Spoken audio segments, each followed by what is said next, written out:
We're going to be drowning in the Sochi Olympics over the next couple of weeks, so I'm loath to add to the suffocation, but I do have a preamble. The Secretary General of the United Nations made a fine speech in Sochi on the eve of the Olympics, affirming gay rights as part of universal human rights, which he should do. But from beginning to end of the speech, he didn't mention the word Russia. Not once. Russia, which has just passed, as everyone knows, the contemptible legislation against gay rights. Now, this is all part of UN strategy to utter tender diplomatic niceties so as not to offend. It's not working. Countries aren't changing. It's 2014. You have to name names. You have to abandon this incestuous diplomatic caution.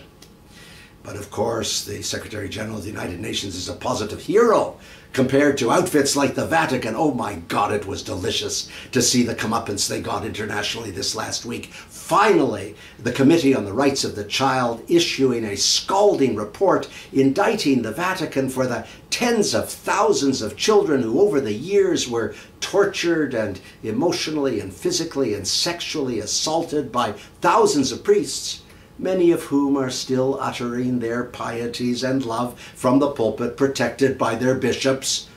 But that's only a part of it. The question that must be asked is, why does the Vatican have permanent observer status at the United Nations at all?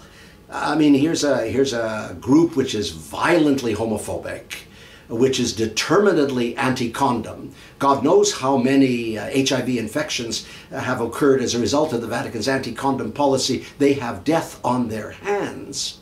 And above all, they're virulently, pathologically anti-woman. I mean, all of the international conferences I've attended, and there have been many, the Vatican in the background or the foreground has been pushing anti-women policies.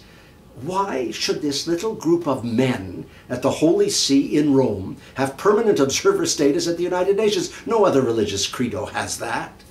They should be decertified and defrocked tomorrow morning. And then last week, of course, the Africa Union had its summit of presidential leaders, and they elected as vice president Robert Mugabe, the president of Zimbabwe, a murderer and a man who orchestrates rapes. But of course, he has nothing to worry about, because the group of presidents decided that they would fight any future indictments for crimes against humanity at the International Criminal Court. In fact, they would try to frustrate the International Criminal Court every step of the way. I love Africa, and a lot of countries are doing well. But this current group of presidents, they make me ricochet between bewilderment and anguish. That was last week. I'm Stephen Lewis.